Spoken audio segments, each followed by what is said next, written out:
17वां रुकू सूरतुल बकरा का और दूसरे सिपारे का पहला रुकू है, जिसमें रब कायनात ये फरमा रहा है कि अन करीब ये जो बेवकूफ़ लोग हैं, चूँकि किबला चेंज हुआ तो अल्लाह ने पहले बताया है ये बेवकूफ़ लोग होंगे जो कहेंगे कि मुसलमानों को ये किस चीज़ ने इस किबले से फेर दिया, ये क्या बात हुई। अब इनका किबला ही चेंज हो गया, पहले इनको पता ही नहीं था कि इधर फिर के नमाज़ें पढ़नी है, क्या उनकी नमाज़ें ज़ाया हो जाएंगी। तो अल्लाह ताला ने कहा ये लोग बेवकूफ़ है, एक इसमें ये बात कही गई। और फिर मुसलमानों को कहा तुम एक बेहतरीन उम्मत हो और तुम्हें लोगों पर गवाह बनाया गया, और नबी पाक सल्लल्लाहु अलैहि वसल्लम को तुम सब पर गवाही, यानी मुसलमानों को भी गवाह कहा गया और हुज़ूर अलैहिस्सलातु वस्सलाम को तमाम लोगों पर गवाह बनाया गया है।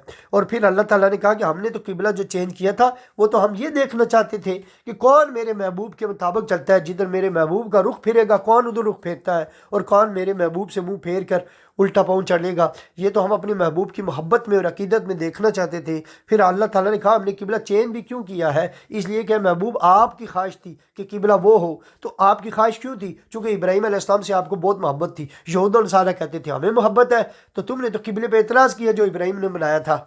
और फिर वैसे भी तो खाना काबा सबसे पहला अल्लाह का घर है, इन्ना अव्वला बैती वुदिया लिन्नासी बिबक्का, तो ये तो पहला घर था।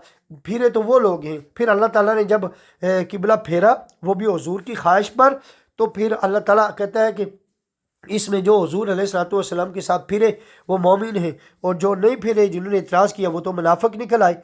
और फिर उसके बाद रब कायनात ने कहा कि ए मुसलमानों तुम एक बात याद रखो कि तुम इनको जितना मर्जी दलीलें देते रहो यहूद और नसारा को, वो कभी भी तुम्हारे किबले के ताबे नहीं होंगे, वो कभी भी तुम्हारी बात नहीं मानेंगे। तुम जितनी मर्जी साफ ज़ाहिर दलीलें दो, उसकी वजह क्या है, उसकी वजह यह है कि ये नबी पाक सल्लल्लाहु अलैहि वसल्लम को इसी तरह जानते हैं जिस तरह अपने बेटों को जानते हैं। इनको पता है ये अल्लाह का नबी है, अपने बेटों से भी बढ़कर इनको पक्का यकीन है ये अल्लाह का नबी है। लेकिन जब इनके पास सारे सबूत हैं उसके बावजूद ये हर धर्म कौम नहीं मानती, ये कभी भी तुम्हारी बात नहीं मानेंगे। तो इसलिए तुम इनकी ख्वाहिशात की कभी भी पैरवी ना करना। जो इनकी ख्वाहिशात की पैरवी करेगा, यहूद और नसारा के मुताबिक चलेगा, तो वो इन्हीं ज़ालिमों में से होगा। अल्लाह ताला हमें महफूज फरमाए। जो ये दौर जा रहा है तकरीबन इसी तरह का जा रहा है कि हम उनकी पैरवी करते जा रहे हैं।